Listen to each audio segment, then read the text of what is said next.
Welcome back to Storytime. Let's go ahead and jump right into the video. Where we last left off, the team stumbled upon the kid with a freshly broken leg as he was trying to escape the crime scene of the murder of one of Axis Cross's members. They lied and covered for him as he hobbled his way home at the expense of his sniper rifle. Armed with some information from the night before, the guy decided he was going to apply for the accounting position that the lab was offering. After a bad interview and some false accusations, Jamarcia Snow was now a new hire at Tool Labs. And we'll pick up from there. Now, it's been like maybe 2 hours since Ronald's gotten arrested, and in strolls Jamarcia Snow, wading through the chaos that he caused. Thick packet in hand containing his credentials, he walks into what appears to be the office of the lab, and sat behind the desk is a large synthworth woman.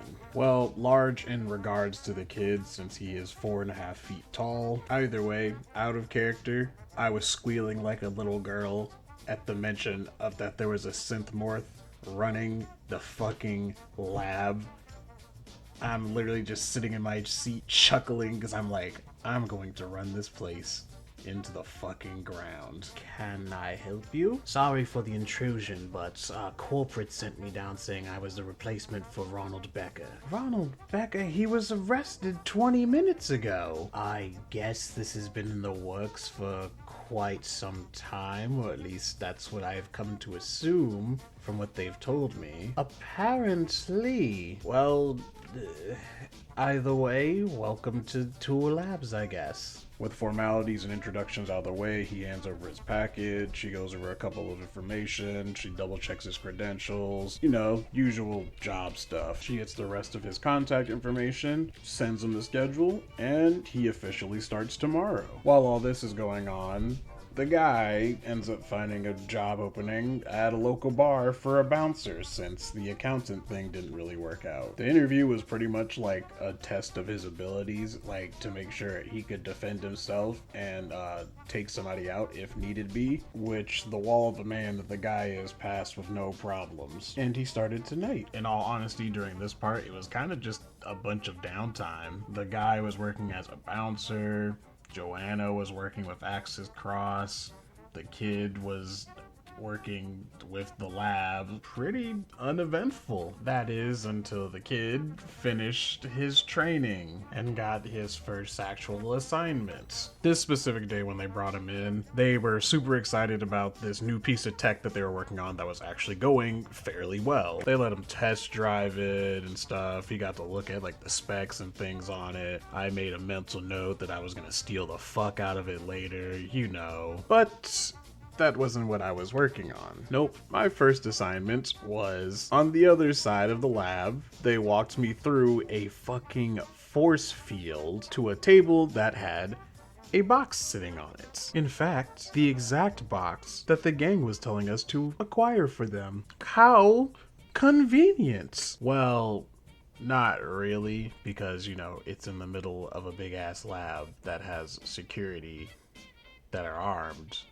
Like they have guns and shit, and we're not talking like, oh, he has like a pistol. Ooh, no, they have like guns. So this here will be your first assignment, and kind of a little test as well. The box here on the table contains a, I guess you could say, unstable chemical bomb. The box it is contained in is what is keeping it from, instantly exploding. However, it still has some flaws that we would like you to figure out and make sure it is running in tip-top shape for when our client who has purchased this comes to get it. Or rather, we ship it out to them. And she left him to his work. It was the beginning of the week, and their client was supposed to be having this item shipped to them at the end of the week on Friday. So the kid kind of just bid his time and waited for an opportunity where he had a chance to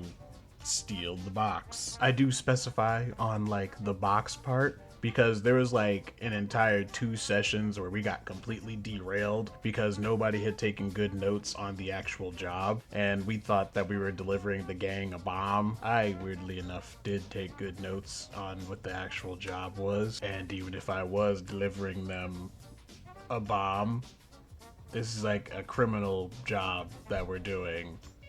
And you can't exactly just, oh, I don't want to do this job anymore. I mean, technically you can, but you'd probably come up missing. Either way, one of the kids' shifts came up, and he was on night shift by himself, aka the perfect opportunity to steal some shit.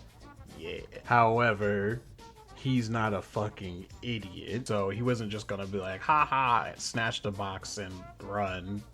Like, there's guards, you know, with the guns. So instead, he came up with a different plan. Now, the lab had these 3D printers and did a couple of checks, and they had a material similar to the one that was currently covering the bomb. So he printed out an exact replica of the box, swapped the boxes out, and kind of dicked around for like another 2 hours until it was time for him to go home. But before he left, he found a form to where you could take like equipment home as long as you brought it back, filled it out, and said that, hey, he made a prototype of the box so he could go home and do some extra research, blah, blah, blah, blah, blah. You know, that lying shit. And he explained this whole spiel to the guards. Had to make one of them there rolls.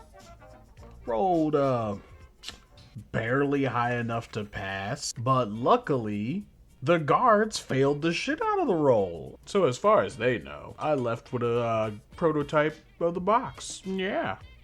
Next episode will be out on Monday. As always, you guys can follow me on Twitter at Jar of Wizard and on Tumblr at the exact same handle. If you're enjoying the content, go ahead and leave a like, maybe comment, maybe even subscribe. You beautiful people have a nice day.